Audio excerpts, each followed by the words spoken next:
জয় মাতা শক্তি মহামায়া, কেমন আছেন সকলে? আশা করি ভালোই আছেন। মা জগৎময়ী মা আপনাদের সকলে মঙ্গল হোক এই কামনা করি। তো আজকে আপনাদের সামনে একটি সাধনা নিয়ে এসেছি, যেটি হচ্ছে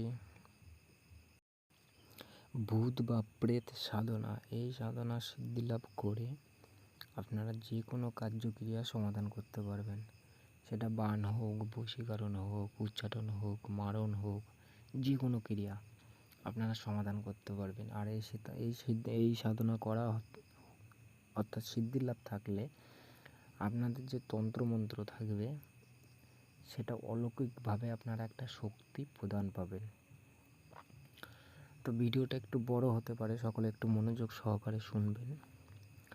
কিছু কিছু বস্তু আছে বা কিছু কিছু জিনিস আছে যেগুলো হচ্ছে ইউটিউব সোশ্যাল মিডিয়ায় প্রকাশিত করা নিষিদ্ধ, বা যেগুলো হচ্ছে গুপ্তভেদ, সেগুলো তো এইভাবে বলা সম্ভব নয়।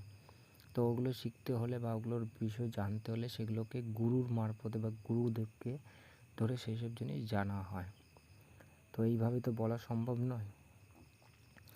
আর অনেকেই আছে যারা তান্ত্রিক ভাইরা আছে, অনেকে এইসব বিষয়ে জানেনও না যে এরকম কিছু দেবদেবী হয় বা এরকম কোনো শক্তি হয়। তারা এখনও এইসব বস্তু জানেই না, তাদের এই সম্পর্কে কোনো নলেজই নেই। তো সবাই তো ইউটিউবে বড় বড় কথা বলে, কিন্তু কাজের কাজ কজনা করে বা কতজনা এসব বিষয় জানে। যাই হোক, আমি আর কথা বাড়াবো না, আমি মূল কথায় আসি। তো এই সাধনা করতে হলে আপনাদের কী করতে হবে? এই সাধনা করতে হলে আপনাদের কোথাও বাড়ির বাইরে কোথাও যেতে হবে না, না শ্মশানে, না জঙ্গলে, না আগানে, না বাগানে। আপনারা বাড়িতেই করতে পারবেন, কিন্তু নির্দিষ্ট একটা ঘর লাগবে। সেটা আপনাদের ছোট হলেও হবে, বড় হলেও হবে। এবং নির্দিষ্ট একটা ঘরের মধ্যে আপনাকে লাগবে হচ্ছে 7খানা, নলে 11খানা, নলে 21টা। আপনাদের ভালো করে বোঝাচ্ছি, আপনারা ভালো করে মনোযোগ সহকারে শুনুন। হয় 7টি, নলে 11টা, নলে 21টা। আপনাদের লাগবে হচ্ছে মাটির যে সরা বা থালা পাওয়া যায়, সেই থালা আপনাদের সংগ্রহ করতে হবে। ওই যে বললাম, হয় আপনাদের মনে যেটা চাইবে, হয় 7টাও দিতে পারেন, নয়তো 11টাও দিতে পারেন, নলে 21টাও দিতে পারেন। তো এই থালা আপনাদের লাগবে মাটির, এবং লাগবে হচ্ছে ঘট। ওই 7খানা, যদি ধরেন আপনি 7খানা থালা নিলেন, 7টা ঘট নেবেন। এবার কি করবেন, আপনার যে নির্দিষ্ট যে একটা ঘর আছে, ওই ঘরের ভেতরে আপনি ছাড়া কাউকে ঢুকতে দেবেন না। কতদিন সেটা বলছি আমি আগে, বুঝতে পারবেন কতদিন লাগবে। তো আপনাকে কি করতে হবে, ওই থালাগুলো পরপর 7খানা সিরিয়ালভাবে সাজিয়ে রাখবেন। সাজানোর পর ওই যে ঘরটা যে থাকবে, ওই ঘরটা দিয়ে থালাটা, মানে কি থালার উপরে উপুড় করে ঢেকে রাখবেন পরপর সিরিয়ালভাবে। এবার আপনাকে কি করতে হবে, ওই থালার সামনে একটা করে 7খানা পরপর ধূপকাঠি ধরিয়ে দেবেন। এবং আপনাকে কি করতে হবে, এই কাজটি করতে হলে আপনাকে করতে হবে নিশি রাত্রে, অর্থাৎ রাত 12টার পর, অর্থাৎ রাত 12টা থেকে 2টোর মধ্যে আপনাকে কাজ সমাধান করতে হবে। 2টো পার হয়ে গেলে কিন্তু কার্যক্রিয়া হবে না। এবার আপনাকে করতে হবে যে ভোগ দিতে হবে আপনাকে। সে কী ভোগ? কিছু মাসকলাই, একটা রুটি, ঠিক আছে, যেরকম আটার যে গমের রুটি হয়, সেই রুটির ওপরে মাসকলাই, কিছুটা চাল ভাজা এবং একটু দই, একটু বাতাসা, এগুলো। আর উপর দিক দিয়ে কী করবেন, একটু মদ ছিটিয়ে দেবেন। ছিটিয়ে দিয়ে ওই যে আপনি ঢাকা দিয়ে রেখেছেন, ওই ঢাকনার ভেতরে ঢুকিয়ে দেবেন। ঢুকিয়ে দিয়ে ওই ঘরটা উপরে চাপা দিয়ে রাখবেন। এভাবে আপনাকে 7খানা সিরিয়াল বাই সিরিয়াল করে রাখতে হবে। এখানে একটা ছোট্ট একটা বীজ আছে, যেটা হচ্ছে আহ্বান মন্ত্র বা বীজ। ওই বীজটা আপনাকে ওইখানে 108 বার জপ করতে হবে। ছোট্ট একটা বীজ জপ করে চলে আসতে হবে ওখান থেকে। আচ্ছা, চলে আসার পর ঘর বন্ধ করে দিয়ে চলে আসবেন।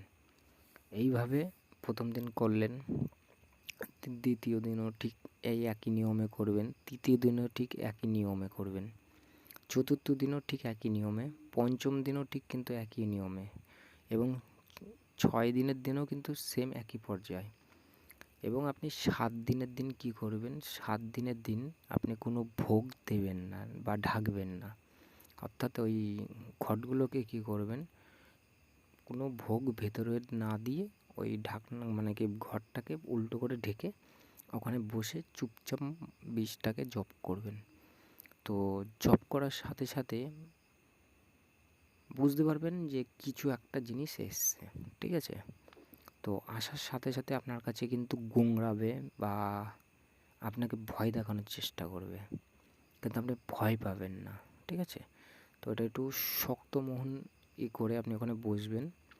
বসে তারা চাইবে যে আমাকে ভোগ দে, গুংরাবে আর বলবে আমাকে ভোগ দে। তো তখন আপনাকে কিছু কথা আছে, সে কথাটা আপনাকে ওখানে বলতে হবে। তো বলার পর তারা কিন্তু আপনার সে কথার অনুসারে আপনাকে বলবে। তো বলা হয়ে গেলে তখন ওই ভোগটা যখন চাইবে তখন সাথে সাথে ওই ভোগগুলো ওর ভেতরে দিয়ে দেবেন, দিয়ে ঢেকে দেবেন। দেওয়ার পরে পরের দিন থেকে সকালে উঠে দেখবেন ওই ভোগ কিন্তু ওখানে পাওয়া যাবে না, ঠিক আছে? এবং তারপর থেকে তাদের সাথে ওরা বলে দেবে যে কীভাবে কী করতে হবে বা কবে কবে ভোগ দিতে হবে আপনাকে বলে দেবে। কিন্তু আপনাকে এই ভোগটা কিন্তু একটা নির্দিষ্ট টাইম আছে, সেই টাইম অনুসারে কিন্তু ভোগটা দিতেই। তারপরে সেই ভোগ দেওয়ার পরে আপনি যে কোনো কার্যক্রিয়া করবেন বা যা কিছু করতে চান আপনি সেটা চালানের মাধ্যমে হোক বা তাদের মাধ্যমে হোক, আপনারা সেই কার্যক্রিয়া দ্রুত গুলির বেগে সে কার্যক্রিয়া সমাধান হবে। তো এইখানে আমার দুটো জিনিস আমি হাতে রাখলাম, দুটো জিনিস আমি প্রকাশিত আপনাদের সামনে আনলাম না, কারণ এটা হচ্ছে একটা গুপ্ত জিনিস। এই জিনিসটা আমি সকলের সামনে আনলাম না, কারণ এটা আনতে গেলে বিপরীত হানি হতে পারে বা ইউটিউব চ্যানেল থেকে বা নানান দিক দিয়ে আমার সমস্যা হতে পারে। যাই হোক, আপনারা ক্ষমা করবেন, আমি ওটা আনতে পারলাম না, তো তার জন্য ক্ষমা করবেন। এখানে হচ্ছে এক হচ্ছে বীজ বা মন্ত্রটা, সেই আহ্বান জিনিসটা আমি হাতে রাখলাম বা লুকিয়ে রাখলাম। দ্বিতীয়ত হচ্ছে যে তারা যখন আসবে তখন তাদেরকে কিছু কথা বলতে হবে, সেগুলো আমি এভাবে বললাম না, কারণ সোশ্যাল মিডিয়া এগুলো এইভাবে বলা সম্ভব নয়। তার জন্য আমার সাথে পার্সোনালভাবে যোগাযোগ করতে হবে। আর আপনাদের একটা কথা বলে রাখি, আগামী আশ্বিন মাসে মহালয়া অমাবস্যা থেকে সকলকে আমি সাধনায় বসাবো, এবং যারা যারা সাধনা করতে চান, 10 মহাবিদ্যার সাধনা, ভূত প্রেত পিশাচিনী বেতাল এবং জিন পরি, যারা যে সাধনা করতে চান ইচ্ছুক আছে, বা হাড়ের সাধনা, হাড় জাগরণ যারা করতে চান, তারা এখন থেকে বুকিং চলছে, বুকিং করা শুরু করে দিন। কারণ মহালয়া অমাবস্যার 3 দিন আগে পর্যন্ত কিন্তু বুকিং চলবে। আর অমাবস্যা চলা অর্থাৎ চতুর্দশী বা ত্রয়োদশী অবধি কিন্তু, ত্রয়োদশীর আগে দ্বাদশী অবধি কিন্তু বুকিং চলবে, কিন্তু ত্রয়োদশীর পর থেকে কিন্তু কোনো বুকিং চলবে না। আগাম কিন্তু আপনাদের বলে দেওয়া হচ্ছে, যাদের যাদের করার ইচ্ছুক আছে তারা অতি সত্বর আমার সাথে বুকিং করুন। আপনাদের সেমন কোনো জায়গায় যেতে হবে না, সেমন কোনো পারিশ্রমিক করতে হবে না, কোনো কিছুই না। সহজ পদ্ধতিতে এবং সহজ সরলভাবে আপনারা সাধনা সিদ্ধি লাভ করতে পারবেন। যাদের যাদের করার ইচ্ছুক আছে তারা অতি সত্বর বুকিং করুন এবং সাধনা করুন, অবশ্যই সিদ্ধি লাভ হবে। তো সকলে ভালো থাকবেন। আজ এই অবধি ভিডিওটা। আপনাদের ভিডিওটা যদি ভালো লাগে অবশ্যই লাইক, শেয়ার, সাবস্ক্রাইব এবং কমেন্ট করতে ভুলবেন না। তো যতটা পারবেন ভিডিওটা শেয়ার করবেন। আর চ্যানেলের সাবস্ক্রাইবটা খুব একটা কিন্তু বাড়ছে না, যাই হোক আপনারা একটু চেষ্টা করবেন যেন একটু দ্রুত বাড়ে, কারণ অনেক দিন হয়ে গেছে, আপনারা একটু চেষ্টা করুন। তো সকলে ভালো থাকবেন। জয় মা আদ্যশক্তি মহামায়া, জগতের কল্যাণ করো। জয় মা।